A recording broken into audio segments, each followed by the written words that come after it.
Welcome বন্ধুরা আমাদের বাড়িতে অতিথি এলে আমরা আপ্যায়নে পান দেই।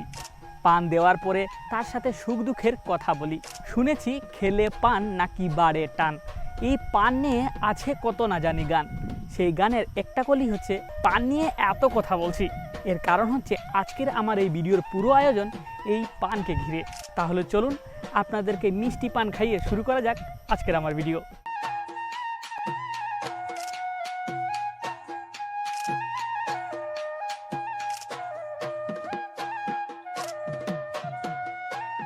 তো বন্ধুরা, আমার আজকের এই পানের আয়োজনে আজকে আমার সঙ্গী মৌলভীবাজার জেলার গিয়াসনগর ইউনিয়নের একমাত্র পানপুঞ্জি গিয়াসনগরের পানপুঞ্জি।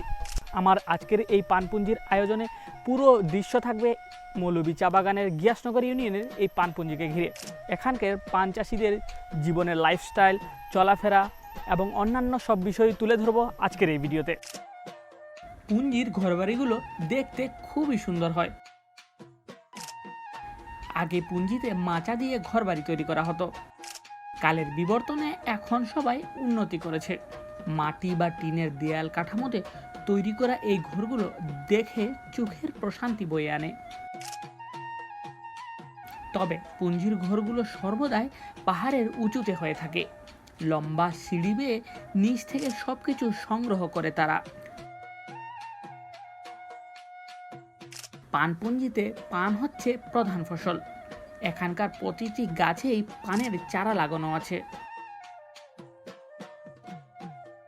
পরবর্তীতে সেই লম্বা গাছে বাঁশের তৈরি মই বেয়ে গাছ থেকে পান সংগ্রহ করে পান চাষিরা। তারপর সেই পানগুলোকে সেখানকার মহিলারা সাজিয়ে রাখে, যেটাকে আঞ্চলিক ভাষায় পান গুছি বলে। পানগুলোকে গুছি বা আটি করে বাজারজাতের জন্য প্রস্তুত করা হয়। বন্ধুরা, এই পানপুঞ্জিতে এসে আমি বেশ কিছু তথ্য সংগ্রহ করার মাধ্যমে তারপরও বেশ কিছু ছোট ছোট বিষয় মিস করে যায়। তো বন্ধুরা, আজকে আমি আলোচনা করব এমন এক ব্যক্তির সাথে যিনি এই পানপুঞ্জির একজন সম্মানিত ব্যক্তি। তো বন্ধুরা, কথা বলবো এই মৌলভী চা বাগান গিয়াসনগর ইউনিয়নের এই পানপুঞ্জির একজন সম্মানিত ব্যক্তির সাথে। ওনার নাম এমরোজ ডাজেল। তো দাদা, কেমন আছেন? ভালোই আছি। তো আপনাদের এই পানপুঞ্জিতে সবগুলো যারা আপনারা রয়েছেন, বসবাস করেন, আপনারা পান চাষের উপর নির্ভরশীল। তো আমার প্রশ্ন হচ্ছে, এই পান চাষের পাশাপাশি আপনারা কি অন্যান্য আরও কিছু চাষাবাদ করেন কি না? না, সুযোগ নাই। মানে আমরা তো পাহাড়ে থাকি, এই পান চাষের কোনো সুযোগ সুবিধা নাই। সুযোগ সুবিধা মাত্র খালি এই সুপারি বাগান, সুপারি টুকটাক সুপারি গাছ লাগাইতে পারি। লেবু, আনারস এগুলো মানে খাওয়ার জন্য টুকটাক ব্যবহার করতে পারি আর কি। তো বন্ধুরা, দেখলেন শুধু এখানের পানপুঞ্জিতে শুধু পানের চাষ করা হয় না, পান চাষের পাশাপাশি সুপারি, লেবু, আনারস ইত্যাদি ফলমূলেরও চাষ করা হয়। তাছাড়া পান চাষের ওপর নির্ভরশীলের পাশাপাশি এই আংশিক ধরনের ফলমূল চাষে তাদের কোনো মতে জীবিকা তাগিদ পূরণ হয়। তো আমরা একটা বিষয় জানি, যত বেশি বৃষ্টি তত বেশি পান। কিন্তু এই বছরটাতে যে গত বছরটাতে আমরা দেখলাম যে বৃষ্টিপাত খুব কম হয়েছে। যেমন অগ্রহায়ণ থেকে একেবারে চৈত্র মাস পর্যন্ত বৃষ্টিপাত খুব কম। তো যখন বৃষ্টিপাত হয় না, তখন এই বিষয়টাকে আপনারা কিভাবে ম্যানেজ করেন?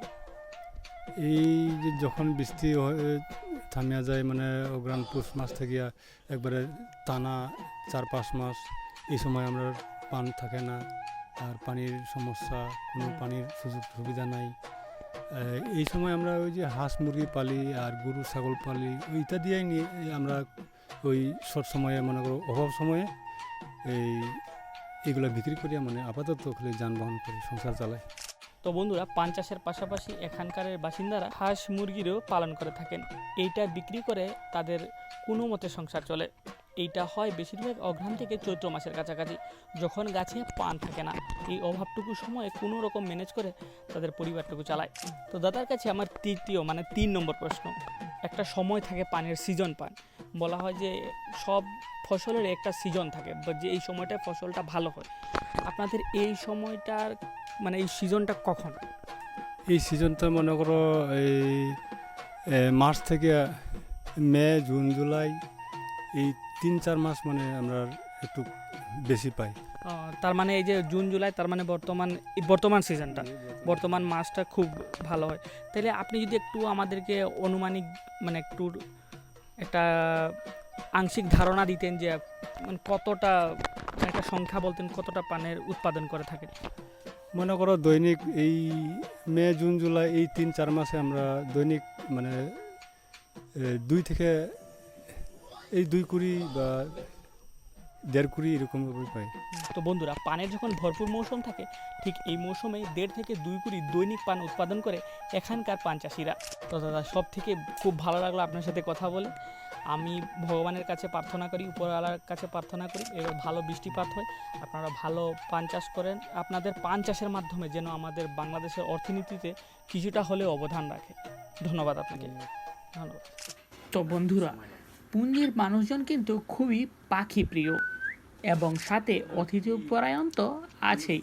তাই দিন শেষে সেই চা পান দিয়েই আমাদের আত্মীয়তা সেখানে করা হয় এবং সর্বশেষ চা পান খেয়ে ব্লগের ইতি টানতে হয়।